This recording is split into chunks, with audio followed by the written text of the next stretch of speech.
Hey, welcome, all my right thinkers. Thanks for tuning in and check out your boy, P Farm. Thinking right out here in the lab. And I'm in the book of Maat. We about to get in there. And I got a nice little lesson for you. The philosophy of Maat, Egyptian yoga of action. We're going to talk about the yoga of virtue. Ooh, I like that one. Let's go. Wrightism, 25 rules to live by. Storytelling, story with a message. There's a message in the stories for life. I give you life lessons. You tune in and receiving them. I appreciate you. Let's do what we do. We got a good thing going. Let's continue. Right thinking mission, and that's what I'm on, is to enlighten, inspire, educate, and motivate you, the individual, to a higher spiritual level of enlightenment. Right thinking way of life through mental and spiritual discipline. Practice daily will help and guide you to obtain your goal of reaching spiritual life, aka know thyself. My mission is that all right thinkers know thyself. If you're a right thinker, your goal is, know thyself. See where we're going with this? Let's get there together. So I ask the question, do you know you? You will when I get through. Yep, that's what I do. It's rhetorical, but if you don't have an answer for yourself, tune in. I got you. A person who knows not and knows not that they know not is foolish. Disregard them.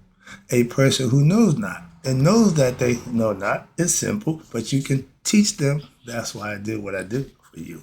A person who knows not and believe and think that they know is dangerous, avoid them. I do. A person who knows and knows not that they know, spiritually asleep, I can awaken them. I'm your spiritual alarm clock here to wake you up with knowledge of self. That's what I do for you. A person who knows and knows that they know is wise. Follow them. All these persons reside in you. Right thinkers, know thyself and to Maat be true. Right thinkers, now I'm going to introduce you to the yoga of action, but it's chapter 1. We're starting from the beginning. I'm going to break down Maat for you as best I could. The philosophy of Maat, aka we call it Egyptian yoga of action, and this is the yoga of virtue. The American Heritage Dictionary defines virtue as moral excellence and righteousness, goodness, divine. That's what Maat represents. Okay? What is virtue? And where does it come from? Good question. I think I did this lesson a few years ago too. I did that first phrase. But virtue, is it something which may be purchased? Nope. Is it something that can be cultivated? A person may be ordered to be obedient. Yeah, those are rules. By the rules. You do this, do that. Yeah, okay. And to follow rules, etc. We raised that way. Okay, I get that. But is this virtue? No. If the 10 Commandments, I use 42 confession in Maat, same concept. If the 10 Commandments and confession in Maat, if it's so many other laws are established in society that what keep us from doing bad stuff against the law, then why then is it that there is constantly increasing crime and increasing strife among people? Why is there enmity in the world? Why is there a desire to hurt others? Why is there a desire to misappropriate the property of others? This has been going on since way back. Okay, till that other man came into the picture, he's been doing that. That's all work of evildoers. Okay, mischievous people. People who don't mean other people no good. See where I'm going with that? Leave it there. Now, let's talk about anger. Hatred cannot be stopped simply by telling someone, be good. Loving, forgiving, and so on. No, it's called discipline, punishment. You had to invoke punishment on people who break the rule. So what? To keep them from breaking the rule. The idea of the punishment is to deter the person from breaking the rule. Our prisons is overcrowded. Why? People keep breaking the rules and they just keep locking them up. Moving on. One cannot become righteous doing the wrong thing by being ordered. Nobody can't make me do the right thing. No, it don't work that way. But when they lock you up, they make you do the right thing. Why? They dictate everything you do. So that's the difference. When you're free, and nobody can become righteous by being ordered. Okay, forced to. That don't work unless you, like I said, incarcerated. And No more than a plant can be forced to grow by the bear fruit or flowers through what? The command of the farmer. The farmer don't tell the plants when to grow, how to don't know, don't do none of that. One can be compelled to follow rules, but this does not mean that one is necessarily a virtuous person. We still ain't got to where virtue is yet. We still working our way to it, okay? Many people do not commit crime, and yet that don't mean they are not virtuous. Why? Because they are not harboring. They are harboring. Many people do not commit crimes, and yet they are not virtuous. Okay. Why? Because they are harboring negative thoughts, ideas of violence, emotions of hatred, greed, lust, etc. That's the ego. That's it. Those are all qualities of the lower nature. That's pretty much the automatic. That's order. That comes as standard. Okay, you got to get them out of your system. In their hearts. Okay, these are things that's coming from your heart because they don't know. Virtue is a profound quality. Here we go. Why? Which every human being has a potential to discover for him or herself. My word, integrity. Virtue is doing the right thing when nobody's watching. Okay, that means you're a good person. If you're just good when people watching, that don't make you virtuous. That makes you sneaky. Okay. However, this requires personal effort on the part of every individual, as well as the correct guidance. It would be good to have a good teacher. All the teachers I learned from was excellent. Okay, that's just my opinion. I'm tired of moving on. Virtue is like a flower which can grow and become beautiful. How? For the whole world to see. However, just as that plant must receive the proper nutrients, the right soil, the right amount of water, the right amount of sunlight, etc. You see where we're going with this? It's the same thing with human beings. You can cultivate that. So, to human heart, your human heart must receive what? Its proper caring and nurturing in the form of what? Love, wisdom, proper diet, daily meditation, and goodwill and tutorage. Those are the qualities that can help you be what? A better person. Those other qualities make you a bad person. Simple. It's real easy. Hope you get an understanding. Many people are law-abiding and peaceful under normal conditions. And okay, I tell people, you don't know how a person really is until what? They get into an uncomfortable position. Like Martin said, you don't judge a man when he's in his place of comfort. You judge him when he's uncomfortable. See how he act then. I just gave a lesson about how being comfortable in an uncomfortable position. Once you get your philosophy and you have your principles in order, you will be comfortable in any position, any situation. Why? Because you're going to handle you. That's why. And that's what's important. I lost my place over here.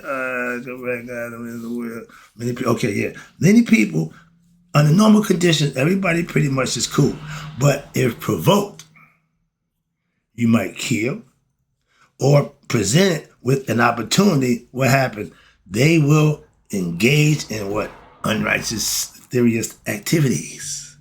When you think you can get away with something and nobody knows, that's sneaky. That's deceit right there. When you want to do something, you don't want nobody know about it. That's being deceitful. Now, under pressure, they may be pushed into what? Stealing, committing violence, or other vices that they might not be proud of if they had to be responsible for. Okay? And this is not virtue. None of that's nothing virtuous about that.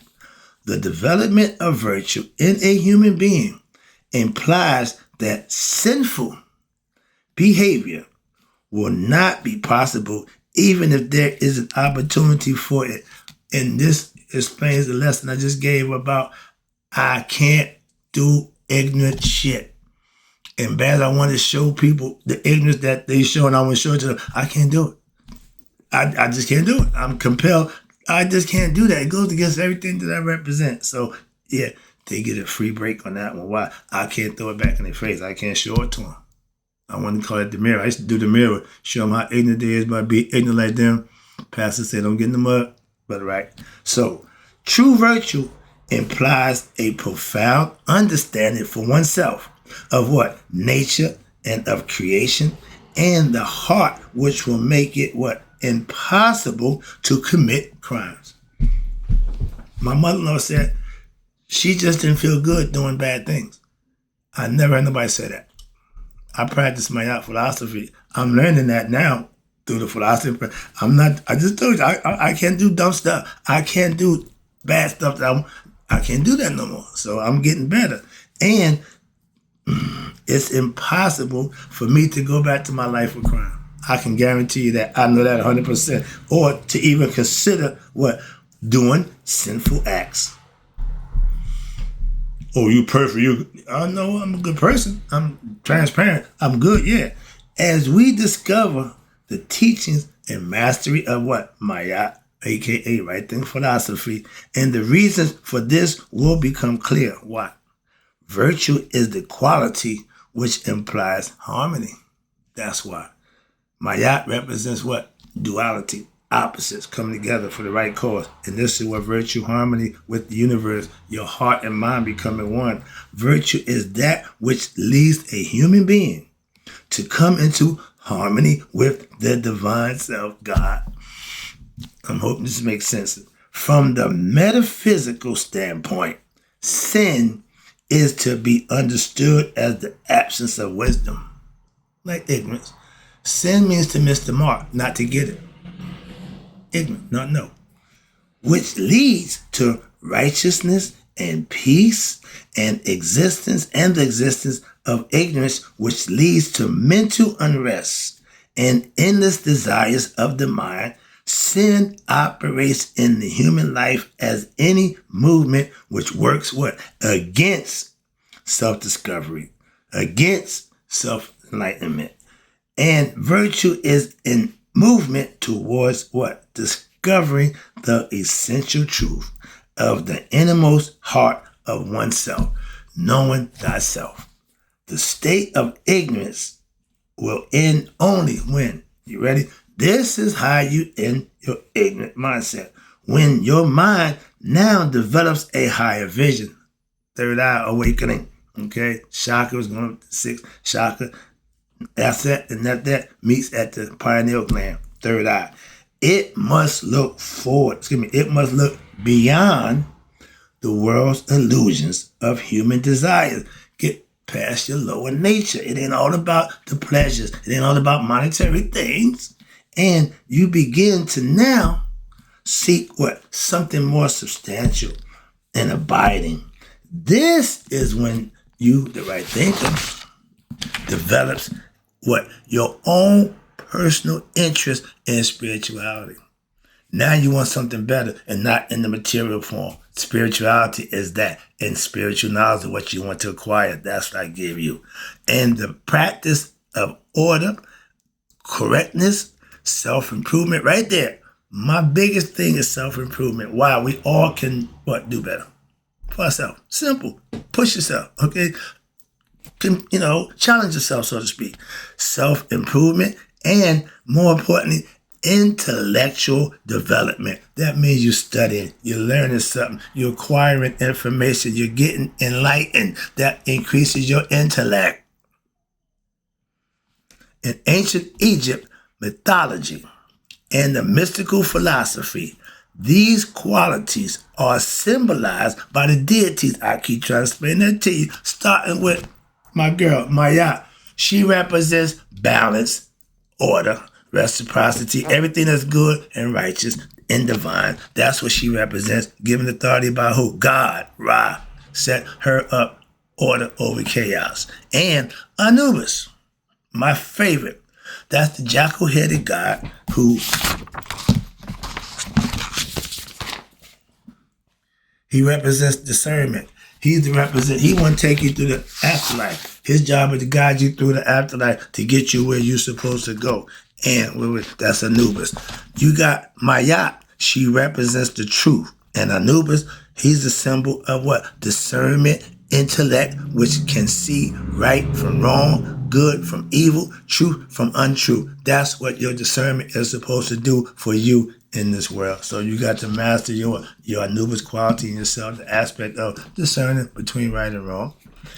It must be clearly understood by you that vicious behavior, and we all are capable of it, or behaviors that are based on pursuing vices, anger, okay, ignorance, frustration, okay, and these vices are a factor of what we call spiritual immaturity. If somebody's telling you about you and you don't like what they're saying, that don't give you the right to hit them, to get violent with them. Ignorant people do just that. They retaliate with violence, okay? That shows spiritual immaturity. You can't handle it the right manner. You can handle it physically. Every human being has the innate capacity to develop and even experience what? A virtuous character. Your choice. Therefore, if one wants to promote peace and nonviolence in the world, one must seek to promote virtue in others. You got to get other people to see things the way you see it. I teach the philosophy of hope to get people to know themselves so we can all be on the same level with knowledge of self.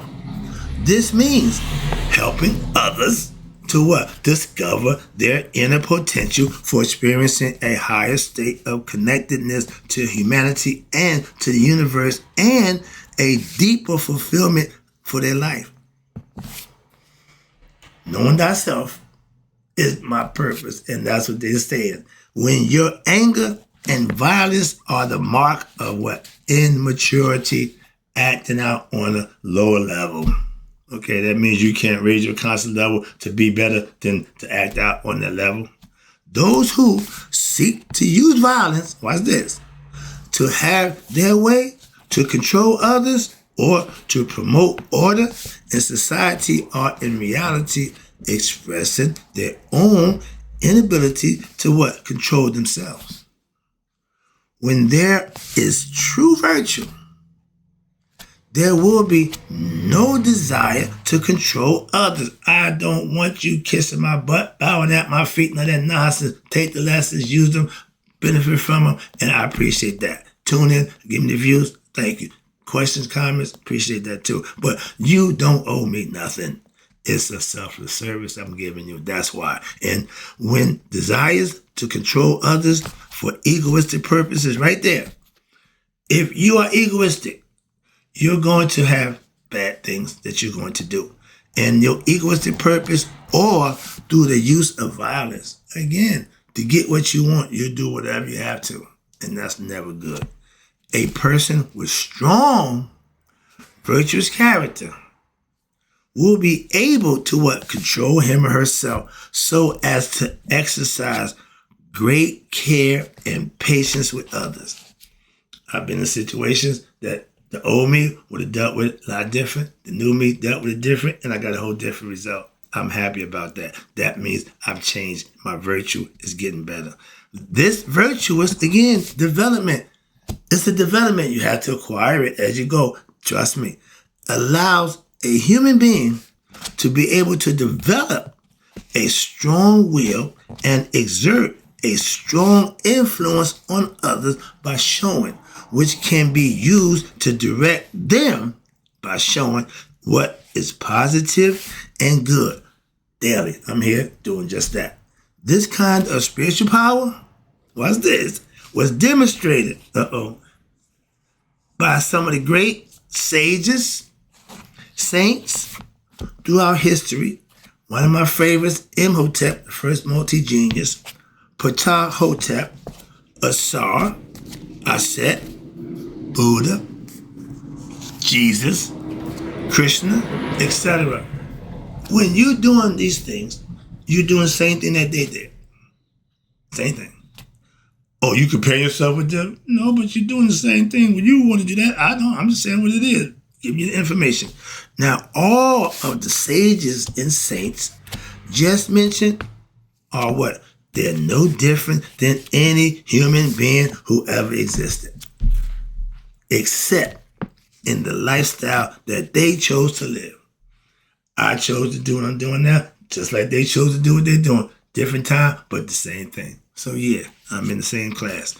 They chose to live in such a way, I do, that the negative in them was eradicated. I'm still working on it. And the wisdom of self-discovery was allowed to blossom. I'm doing that. This is the true path of virtue, wherein your life is lived for purifying your mind, your body, so as to allow what? Your higher self, your spirit, in the heart to what? Fully emerge and be discovered and become one with what? Your higher self. Your heart, your mind become one. You're God connected. You're in.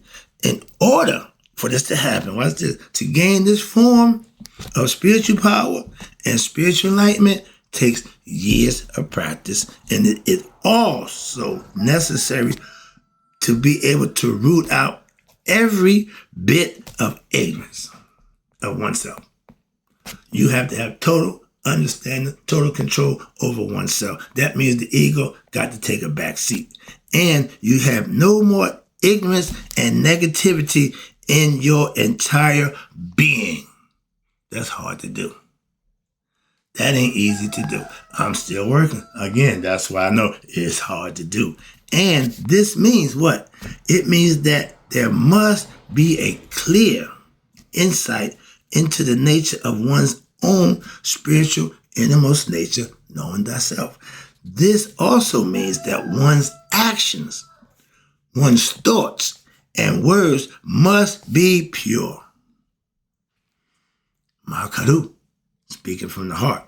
And when the path of virtue is perfected, aka mastered, the heights of your spiritual wisdom will illuminate one's heart. Your heart will get big. And the bigger it gets, the lighter it gets. Okay? Like a balloon. It's swelling up. But it ain't getting heavy. Swelling up with goodness, righteousness. And when the path of virtue is perfected, the heights of spirit. Okay, see me. Now, this is the true meaning of what we call Maat philosophy, aka right thinking philosophy. It takes you to spiritual enlightenment. How? Through the path of virtue, righteousness. And it is a psycho-spiritual journey for every individual to what? Discover the path for themselves of Maat. It is necessary to understand the ancient Egyptian concept of what? Judgment. That's the next lesson coming up. It ought to be fun. Are you prepared for your judgment day?